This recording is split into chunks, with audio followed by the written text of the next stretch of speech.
Hey guys, going to show you how to install a Trapinator. We've selected this tree here for this demonstration. It's leaning back slightly. Unfortunately it's got a few prickles around it, but imagine that this had a little bit more space. It's on the side of our animal trail. So we need to be at least 1200 off the ground, so that's about here. With these traps here, because they're a little bit flimsy, we fix them to a backing board and then put that on there, hold that with your body. You've got your impact driver, get your right screw, fit the screw onto the bit there, and then just wind it straight in. Okay. And then we've got to do the bottom one, same again.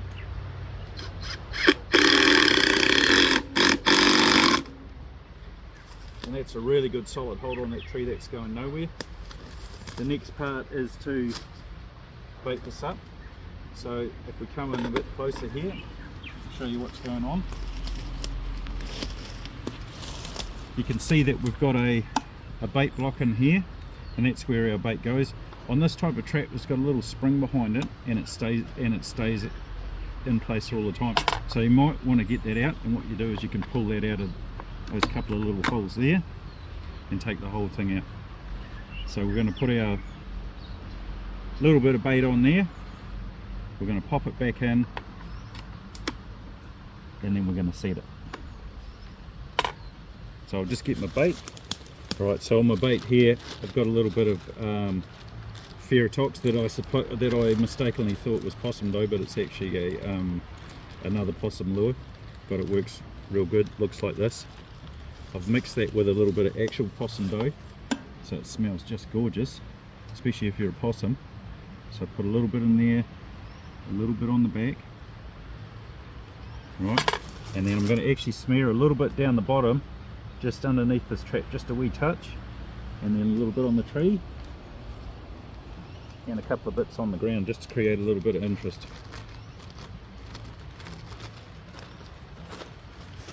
Now just make sure that my bait, so I don't want anything hanging around or looking a bit wonky, because what we actually want to do is we want the possum to come in, have a wee lick, and then take a bite. And when he bites on that bait block, that's when we want the kill bar to go off, because that's when he's got his head in the right position.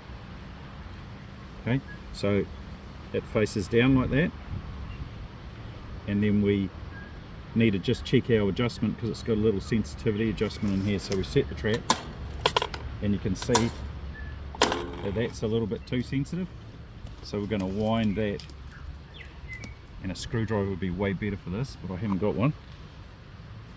But what we're going to do is just take that sensitivity off a bit.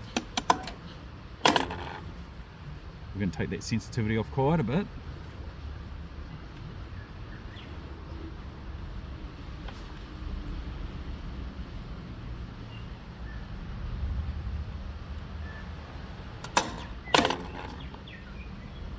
You can feel it on the spring, you can tell when it's set right. So we get that guy up there. Yeah, nice. So we're happy with that set. Put the lid down firmly on there. These new ones have got a clear lid on them, and it's to let a bit more light through, and that encourages the possum to bring his head up through the bottom. And then the last thing we've got to do is blaze the tree. So we're going to take our bottle of blaze. That's flour, icing sugar, bit of curry powder to keep cats away. Take a handful like that, and then we're going to come straight up the tree. Okay. We want to disturb the ground on the bottom, scuff it out, to create a bit of interest, so the animals are thinking, what's going on here?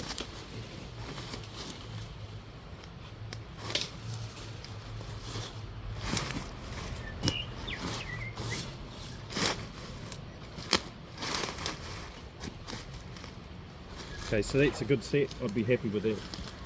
So we've got our trap in place. We've got the bait. We've definitely set it. We've put our blaze on there. Our last thing to do is to take out Trap NZ on our phone and enter the trap location, get it in there, give it a code.